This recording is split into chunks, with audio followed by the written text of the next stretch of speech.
It is still your frequency of champions, Sports Radio Brila FM. My name is Anthony Becketermo, and this beautiful afternoon we've been joined by a former captain of Liverpool. These days, he plays in London for Brentford FC. It's my pleasure to welcome Jordan Brian Henderson. Welcome to Sports Radio. How are you doing? Thank you. Yeah, very good. Thank you. Without wasting too much of your time, just how excited are you?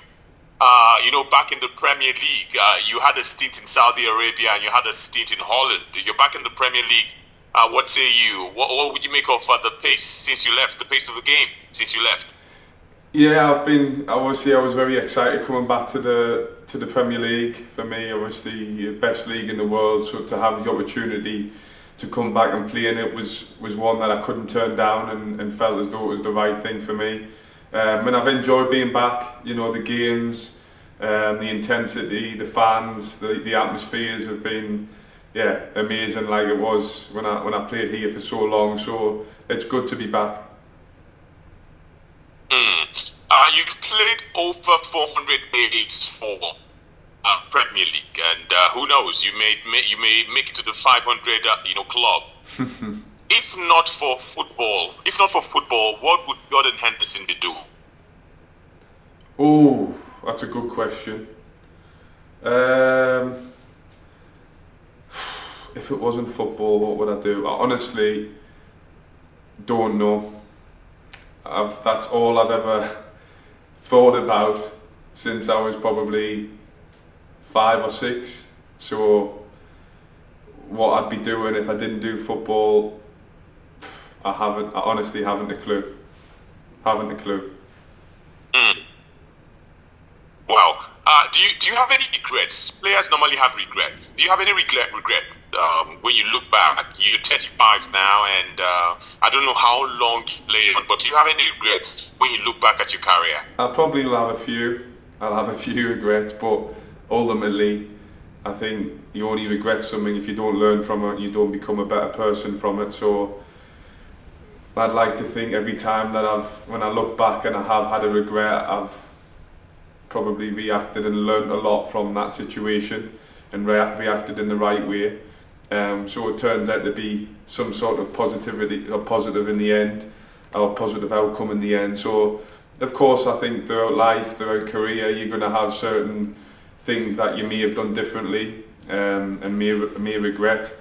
But I think it's how you then move forward and move on. So that's all I've ever tried to do. Some have described you as a coach's player. In spite of all the noise, when you went to Saudi Arabia, you went to Holland, you still play for England, you still get called up. When you leave football, would you like to be a coach? Maybe. It's something that I want to play for as long as I can. I still feel good physically. So, of course, I know that day will come, and it's something that I've thought about. Coaching is an option, and I think the older I've got, the more I've thought about that. But at the same time, I don't want to think too far ahead, and I want to make sure I'm doing everything I can as a player first. But going forward, who knows? Maybe it is coaching. I do think I'll probably need a break whenever I do decide to finish playing. But I also know that football has been a huge part of my life for a long period of time, and I think I'll miss it very quickly. So I'd like to probably stay involved in the game in some capacity, but what that is yet, I'm not quite sure. Sometimes people talk about your running style. You want to talk about it? If you want, up to you. Yeah, I want you to talk about it. I don't know, does it get to you? What do you have to say when people talk about your running style? It's quite unique. Is it?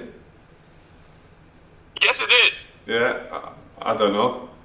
It's probably, again, it's not something that I've really looked at. Fortunately, physically, I've always been in pretty good shape. I think running style is just something, I suppose, naturally in genetics and the way that you've always ran as a kid and whenever I've grown up. So it's put us in good stead so far up to this point. So yeah, I don't want to change too much about it.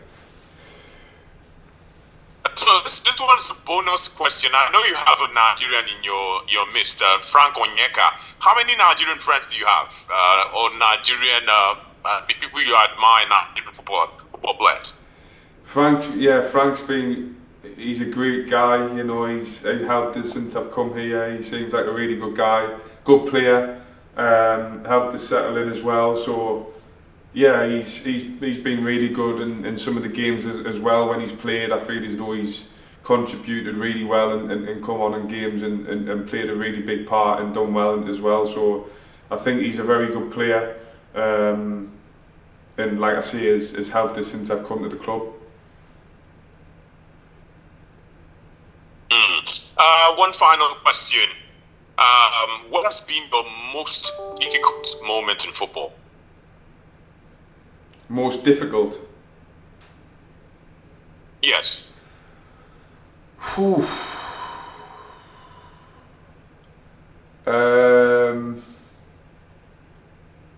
There's been a few. Maybe a game, maybe a decision, maybe transfer move to make. What's been your most difficult decision? The one that couldn't make you sleep?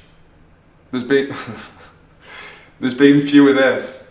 There's been a few where I couldn't sleep. Probably too many. Off the top of my head, it'll probably be something like maybe losing penalty shootout Euros final. I think to win a trophy for England has always been a huge ambition of mine, and something I've felt is something that England and the country has deserved for a long time, and we haven't done it for a long time. So the ambition to do that has always been there ever since I've been playing for England. So to be so close and losing a penalty shootout, I'd say was quite tough.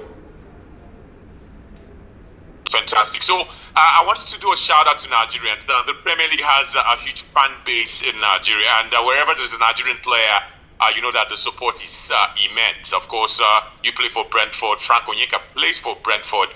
Just say something to the fans back home. Okay. Hi, Nigerian fans. Thanks for all your support. Whoever is there supporting Brentford, really appreciate it, and hope to see you guys soon.